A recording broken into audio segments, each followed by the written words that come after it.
The Justin Robert Young program brought to you as always by everybody who supports us at payjurydaily.com. Again, payjurydaily.com. That leads to our Patreon.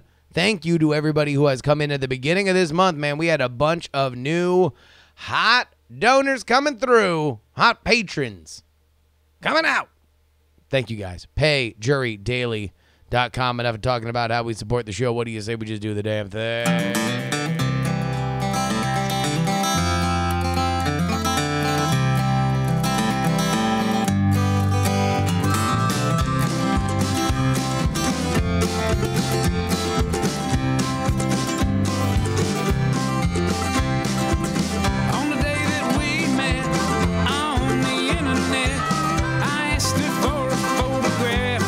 Oh, friends, welcome back.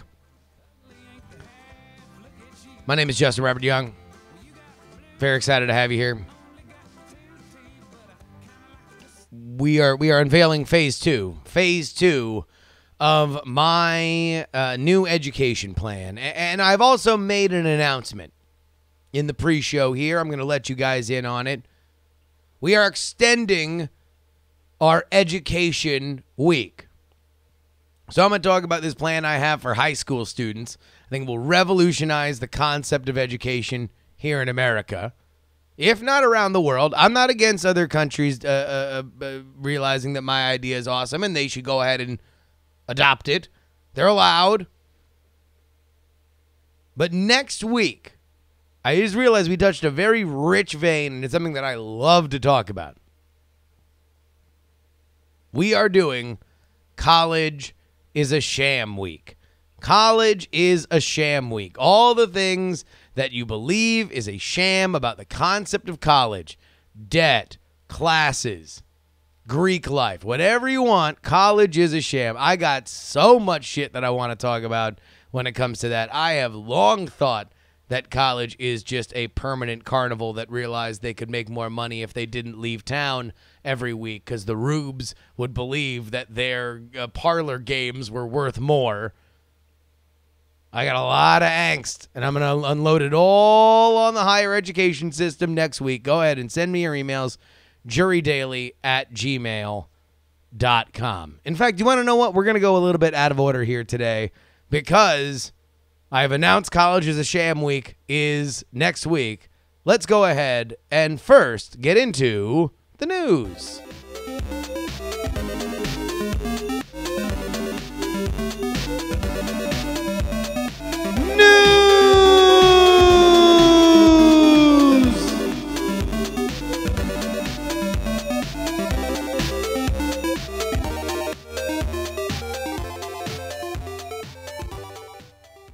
The big story today, and we will read from CBS, which wrote about this.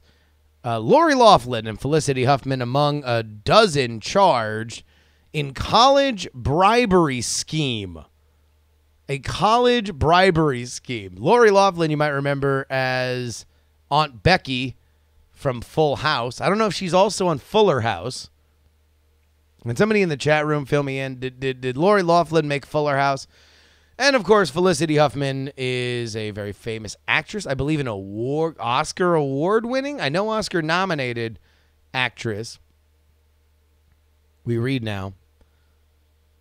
Loughlin and Huffman were among 50 people indicted Tuesday in a widespread college admissions bribery scandal. The racketeering conspiracy case includes the parents of applicants, ACT and SAT administrators, a test proctor, and coaches at the universities including Yale, Stanford, Georgetown, and the University of Southern California. Oh, shit! Oh, shit! Georgetown! Georgetown! You're going down! You're going down! Nobody wants to bribe their way into Syracuse. Just kidding. I'm sure there's plenty of people that want to bribe their way into Syracuse. Mostly just really dumb kids from hedge fund managers. Moving on. Prosecutors say parents paid a college test prep organization to help students cheat, either by having stand-ins take the test for the teenagers or by arranging for proctors to correct answers College coaches were also allegedly bribed to label applicants as athletic recruits. Parents charged in the alleged scheme are accused of paying an admissions consultant, William Singer, a total of $25 million between 2011 and February 2019 for the arrangement. Boston U.S. Attorney Andrew Lelig said at a press conference Tuesday that Singer used some of that money to bribe test administrators and college coaches.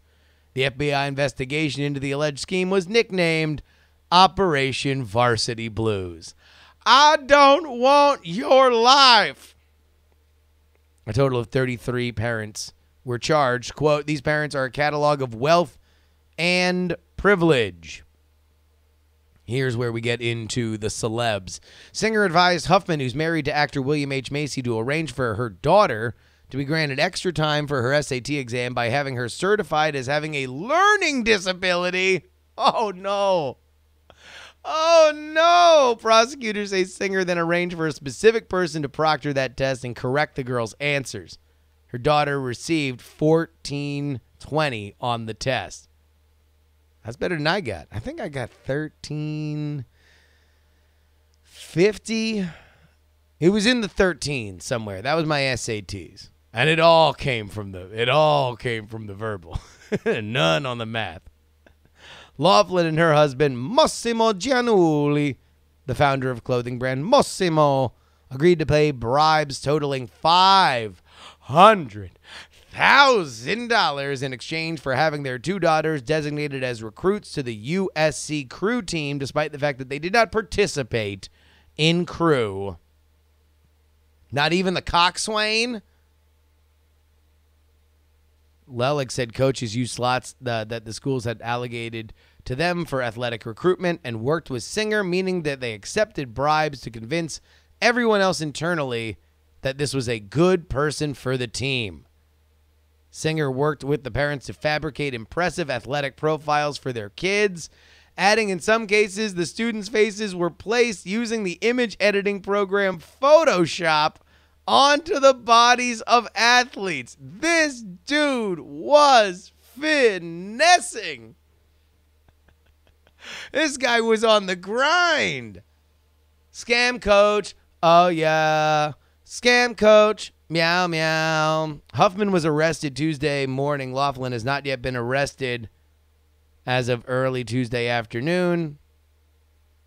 Huffman starred in ABC's Desperate Housewives and earned an Oscar nomination for her performance in the 2005 film Transamerica. Laughlin appeared in the ABC sitcom Full House, and apparently she indeed has made her way to Fuller House.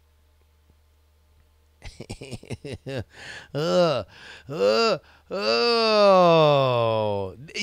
how you know that college is such a weird scam.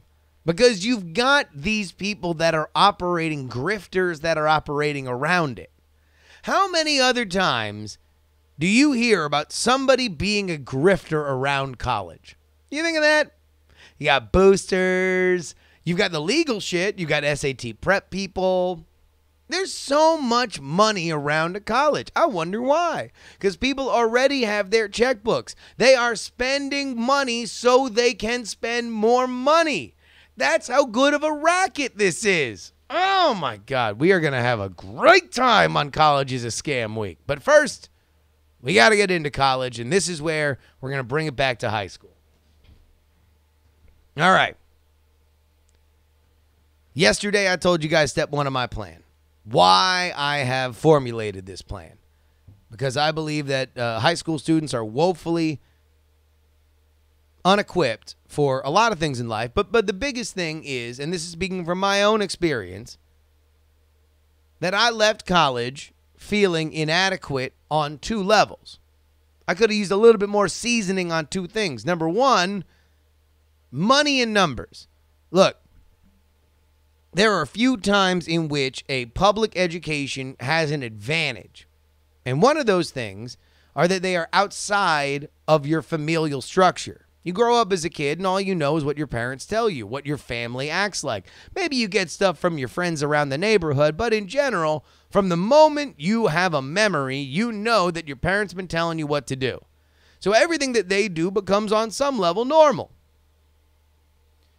My mom was, for all intents and purposes, in many of our formative years, a single mother. She was very cost conscious. She was very personal responsibility oriented. But with her eyes set at a very a manageable and attainable level, there was not a whole lot of risk, right? We were concerned about, my mom was concerned about like living and, feeding us and keeping us clothed and making sure that we weren't miscreants running the streets, stealing change out of people's pockets by cutting a hole in the bottom. Like, as long as we weren't a Dickensian urchin, then my mom was doing okay. But there wasn't a lot of time for her to be like, you should really be a painter, right? There wasn't a whole lot of that. Now, she always supported us in anything that we wanted to do, and she's been very supportive since. But I'm just saying that there would have been a tremendous benefit for me if in high school, and there was, where I had good high school teachers and mentors to me that taught me lessons my family couldn't. They went outside the familial lesson plan because your family can only be so much to you. So here is the plan that I have formulated. And I want your guys' opinion, specifically the educators here. I need high school students, high school principals, high school administrators. Here's the idea. End of your sophomore year, you have to submit a business plan. What you would do with $5,000. Now, you might ask, Justin, where are you going to get $5,000? Well, you're not going to have to pay for books or teacher time or whatever during the time that these kids are going to be out of school. Because what we are going to do at the beginning of their junior years, we're going to say, congratulations, as of this day, your business is now in business. You have $5,000. It is being operated out of an account that we can see. So every day, the school goes and checks in and sees, hey, what are you doing with that money? This ain't like a real business where you're reporting anything. No. We're going to go full Big Brother, and we're going to watch your bank accounts and see where stuff is going. And that way you can make sure that somebody isn't just, just takes out all $5,000 and that's it. Because the second that you run out of money,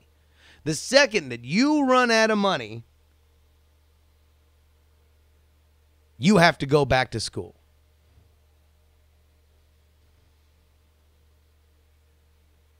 So Tally Zarell in our chat room says this assumes good faith all around. No. This is, like the real world, something where you have to submit your idea. You have to understand that there's going to be some expenditures out of that $5,000. And then at that point, you can have these kids be watched as much as you would need to, and much as anybody would assume. You are effectively creating little businesses that are being watched like a hawk. Now, when you run out of money, let me tell you the other way. As long as whatever you're doing is making money, as long as it is making money and you have a positive balance in what is coming in, you don't have to go back to school.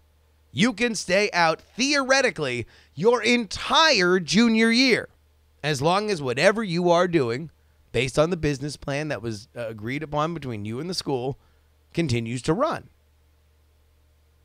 Now, if it stops making money, you now have a choice. You can either go back to school or help somebody else who has full hiring and firing capabilities. So you can either become an employee for one of your other students' businesses, or you can go back to school and fill out ditto papers, whatever. You give them a coloring book and a couple meals each day. That'll be fine. So Amish Overlord says that the issue is what to do with people who flame out at different times. No. Again, that's my point. Either you go and you now all of a sudden you are a labor pool for people that are already doing it, or You go back to school and it's just, sit on your hands, whatever. The idea behind it is this, and we'll get more into this tomorrow. I greatly believe that 99% of everybody who does this would fail, and they'd probably fail fast. I think that they would not. They would probably not have a whole lot. They would learn a lot of lessons very quickly. Much in the same way that if you're playing a game like Civilization or The Sims or something like that, or any kind of resource allocation game, there's a little bit of a learning curve to it, and maybe you hit the skids really fast.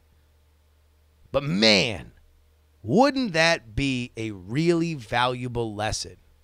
And wouldn't that make you realizing, going through whatever that was, that at least you know what it feels like?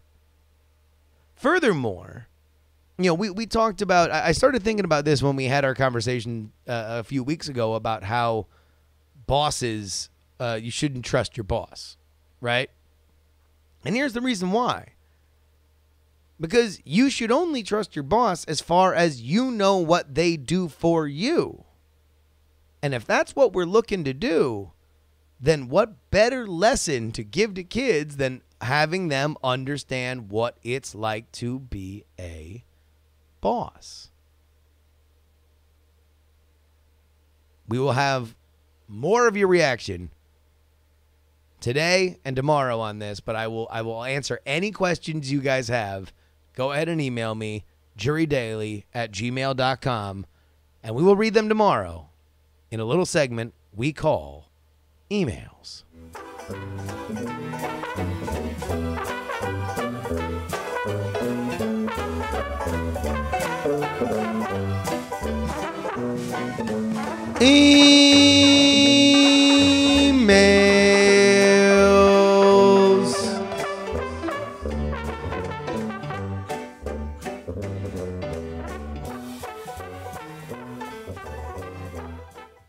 Nope. Still getting a little rusty on this. All right. We got a couple emails here for you. Middle-aged Mike writes, when I began high school in the late 80s, there was still a robust vocational educational department in place. Wood shop, auto shop, machining, graphic arts, printing. When I graduated in 1990, those programs were almost non-existent as secondary education moved to a college preparatory curriculum, and the goal upon graduating was going to college. Not everyone is meant to go to college and doesn't need to. Our society has placed such a value on those pieces of paper that ultimately don't determine a person's competence in any given discipline more than experience or desire to learn do. I know many people who skated through college, and they did it on mom and dad's dime or their own loans and are no more, and the times less educated than I am. I may or may not be an outlier, but I've always loved learning and reading and trying new things. That has shaped my knowledge and competence more than a college degree ever could. Your start a business idea is great, but not every kid is cut out for that sort of thing. So I respectfully ask that whatever you plan to reveal about your plan tonight include vocational and trade options, allowing kids to discover their passions and callings, not just sustaining a business. Although important, it's not a necessary skill to survival in the 21st century. There are other ways to make a living. Can't wait to listen to today's show today or tomorrow on my way to my part-time job at an engraving shop that I do because I like making things when I'm not training young military kids. All right, middle-aged Mike, hopefully you've now heard what I said, but here's why I think you should try to start a business even if you're failing. Not because everyone's going to be a business person, but because you should know what your boss is dealing with. So you know whether or not you're dealing with somebody in good faith or they're trying to screw you. No matter what, if you're going to work as a mechanic, if you're going to work as a machinist, if you're going to work as a graphic printer, if you're going to work as an engraver, you should have an understanding of what your product sells for, what it's bringing in, and how much you're making. That should always be the case.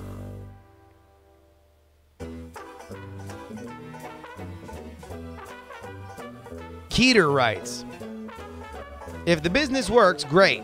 There's a lot to be learned from it. I hear kids say all the time, I don't need to know how to solve for X. Teach me how to write a check. A few more points. Learning when the stakes feel high and personally really lights a fire under you. You learn firsthand all the aspects of running a business. If it turns out that you really like the part where you get to design a product, then you should be looking to be an engineer. If you like the marketing aspect most, maybe that's more your lane. If nothing else, you'll know where your skill sets are and where they're lacking, and you can look into brushing up on that one aspect. Finally, you know where you can fit in with another employer. You know what a company does from the inside out and know what they need and what they can offer. Thank you very much, Keeter. Big Jim writes, I'm probably going to be one of the only people that does not criticize your idea. For the record, I got 0 critical emails. So everybody who thinks that I'm a stark raving loon, and I am proposing that all juniors in high school nationwide get full reign to do whatever they want with $5,000 in their pocket. I'm a crazy person. I need you guys to email in. I got no negative feedback yesterday, so I need y'all to write in tomorrow. We continue with Big Jim. He says, perhaps junior year is a little too soon, and here's why.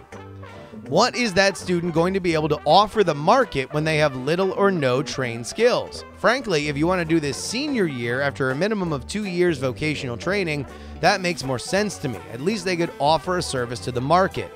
I once talked to my wife about this and said that people shouldn't be allowed to graduate if they can't read a balance sheet.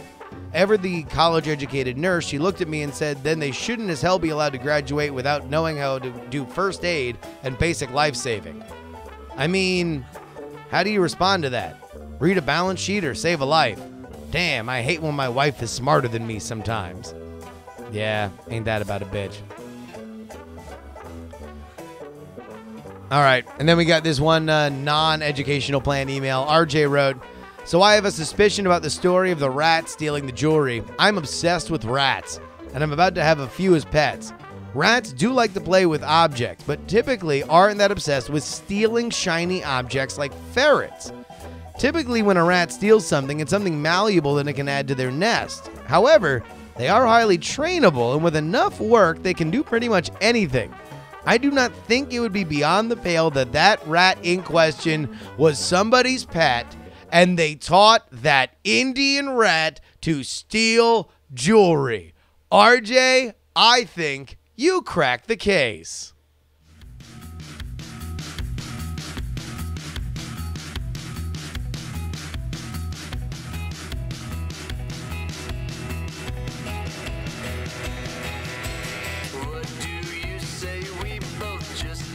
I want to thank our producers who make this happen. Bill, Dustin, BioCal, Robert H., Brian C., M., Trade the Melodica Man, Adam, and middle-aged Mike. I think we also have another producer here that is yet to get added. So my apologies to the newbie, but you will be added in as of tomorrow.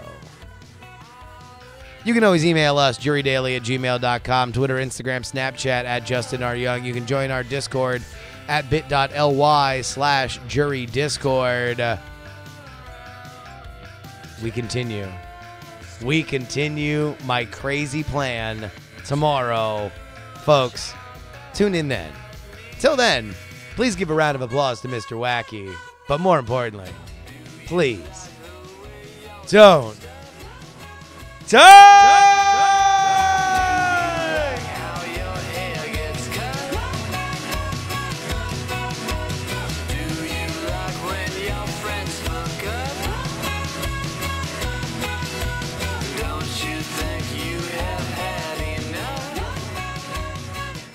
Diamond Club hopes you have enjoyed this program.